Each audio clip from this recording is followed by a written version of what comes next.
জানিয়ে দেব হাতে থাকা সর্বশেষ আপডেট বাংলা সংবাদ। প্রথমেই সংবাদ শিরোনাম। রাষ্ট্রপতির সঙ্গে সেনাপ্রধানের সাক্ষাৎ। এরপর জানিয়ে দেব গণভবন নিয়ে আন্দাবিল রহমান পার্থের প্রস্তাব। এদিকে প্রত্যাহার হওয়া 25 জেলায় নতুন ডিসি। আরও জানিয়ে দেব শতকোটির বাগানবাড়ি ঘুষ নেন জিয়া। সর্বশেষ জানিয়ে দেব পুলিশ হেফাজত থেকে যুবলীগ নেতার পলায়ন, ওসি সহ 3 জন প্রত্যাহার। এতক্ষণ শুনছিলেন সংবাদ শিরোনাম, এবারে বিস্তারিত। তবে অনুরোধ থাকবে ভিডিওটিতে একটি লাইক করবেন এবং কমেন্ট করে জানিয়ে দিবেন কোন জেলা থেকে আপনি আমাদের এই ভিডিওটি দেখছেন। রাষ্ট্রপতির সঙ্গে সেনাপ্রধানের সাক্ষাৎ। সেনাবাহিনী প্রধান জেনারেল ওয়াকারুজ্জামান রাষ্ট্রপতি মোহাম্মদ শাহাবুদ্দিনের সঙ্গে সাক্ষাৎ করেছেন। সোমবার 9 সেপ্টেম্বর দুপুরে বঙ্গভবনে গিয়ে সেনাপ্রধান এ সাক্ষাৎ করেন। সাক্ষাৎকালে সেনাপ্রধান জেনারেল ওয়াকারুজ্জামান সেনাবাহিনীর সার্বিক কার্যক্রম সম্পর্কে রাষ্ট্রপতিকে অবহিত করেন। এছাড়া তিনি দেশব্যাপী আইন শৃঙ্খলা ও শান্তিপূর্ণ পরিস্থিতি বজায় রাখতে সেনাবাহিনীর কার্যক্রমও তুলে ধরেন। রাষ্ট্রপতি দেশের সার্বিক আইন শৃঙ্খলা পরিস্থিতি রক্ষা ও জনগণের জানমালের নিরাপত্তা প্রদানে সেনাবাহিনীর ভূমিকার প্রশংসা করেন। এছাড়া রাষ্ট্রপতি দেশের উত্তর ও দক্ষিণ পূর্বাঞ্চলে সাম্প্রতিক বন্যায় বানভাসী মানুষের কাছে ত্রাণ পৌঁছানো এবং দুর্গত এলাকায় উদ্ধার কাজে সেনাবাহিনীর কর্মকাণ্ডেরও প্রশংসা করেন। গণভবন নিয়ে আন্দাবিল রহমান পার্থের প্রস্তাব। সম্প্রতি গণভবনকে জুলাই অভ্যুত্থানের স্মৃতি জাদুঘর হিসেবে রূপান্তরের ঘোষণা দেয় অন্তর্বর্তী সরকার। তবে গণভবনকে জাদুঘরে রূপান্তরের পাশাপাশি অন্য প্রস্তাবও দিয়েছেন বাংলাদেশ জাতীয় পার্টির চেয়ারম্যান আন্দাবিল রহমান পার্থ। সোমবার 9 সেপ্টেম্বর বেলা 11টার পর নিজের ভেরিফাইড ফেসবুক পেজ থেকে এক পোস্টে এ প্রস্তাব তুলে ধরেন পার্থ। তিনি লেখেন, গণভবন যেহেতু 15 একরের বিশাল জায়গা নিয়ে বিস্তৃত, সেহেতু গণভবনকে জাদুঘরের পাশাপাশি যদি আবাসন প্রকল্প করে শহীদদের পরিবারকে দেয়া হয় আর আহতদের কিংবা গুরুতর আহতদের সুচিকিৎসার পাশাপাশি যদি যোগ্যতা অনুসারে সরকারি চাকরি দেয়া যায়, তাহলে আমার ধারণা ওনাদের উপকার হতো। ইতিহাস বলে যারা আত্মত্যাগ করে তাদের আমরা স্মরণ করি, কিন্তু মূল্যায়ন করার জায়গায় মনোযোগী হই না। ইমোশন ভালো, তবে ইমোশনের সাথে পুনর্বাসন বেশি ভালো।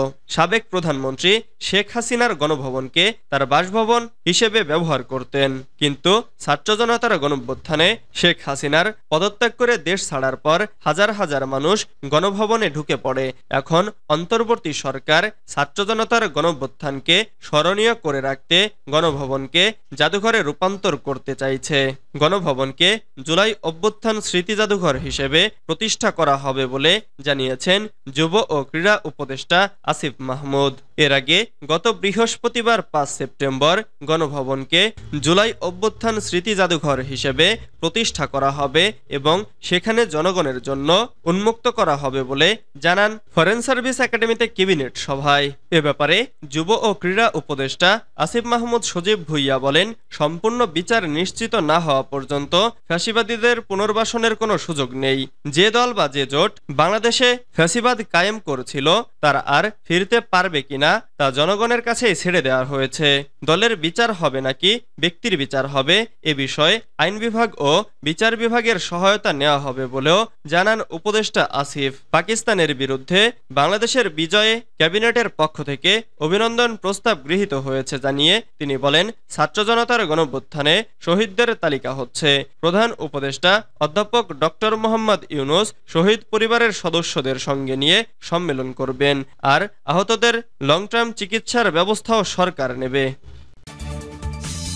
প্রত্যাহার হওয়া 25 জেলায় নতুন ডিসি।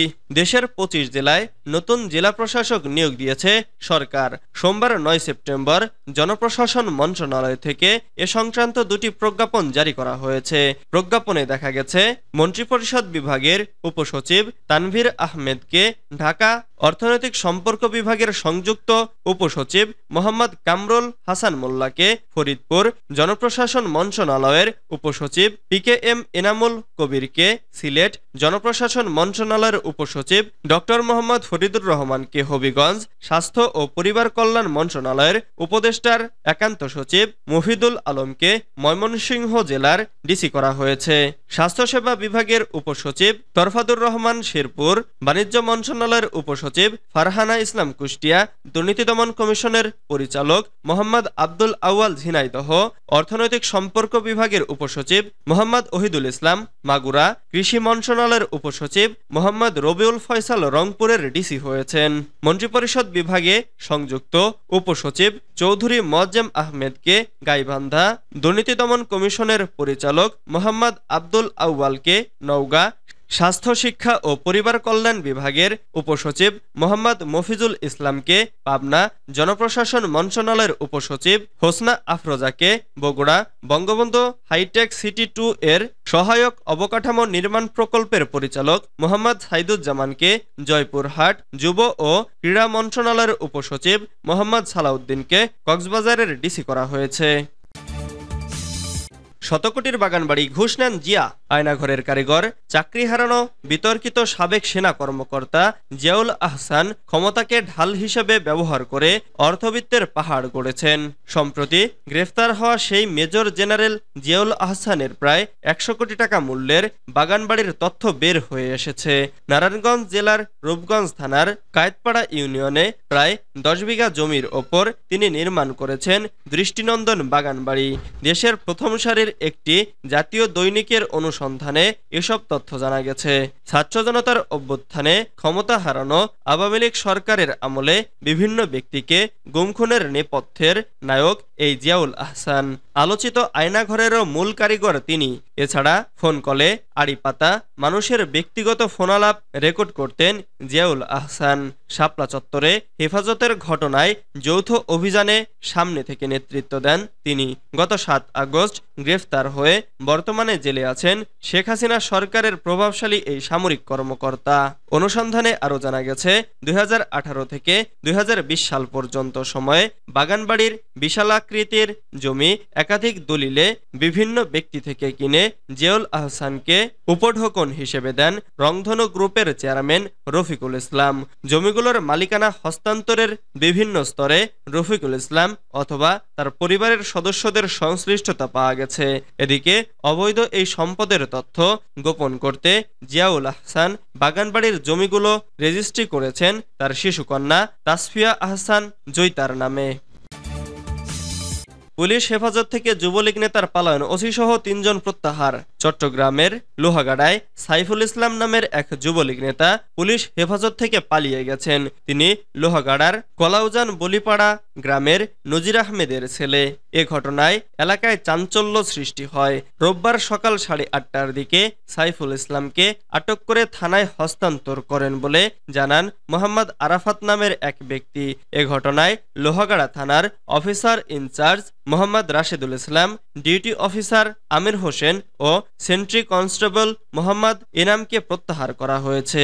জানা যায় স্থানীয় আরাফাত, জসিম ও মুফিজ যুবলীগ নেতা সাইফুলকে রোববার সকালে উপজেলা পশ্চিম কলাউজান বাংলাবাজার বাহাদুরপাড়া আব্দুল আলেমের বাড়ি থেকে ধরে ওসির সাথে কথা বলে থানায় ডিউটি অফিসারের কাছে হস্তান্তর করেন। তাকে ডিউটি অফিসারের রুমে বসিয়ে রাখা হয়। সেখান থেকে তিনি পালিয়ে যায়। আরাফাত বলেন, সাইফুল স্বৈরাচার সরকারের দোসর ও দালাল। তার অত্যাচারে এলাকার মানুষ অতিষ্ঠ। তার বিরুদ্ধে একাধিক মামলা ও ওয়ারেন্ট রয়েছে। আমরা ধরে পুলিশের কাছে হস্তান্তর করি। থানা থেকে পুলিশের সহযোগিতায় সাইফুল পালিয়েছে।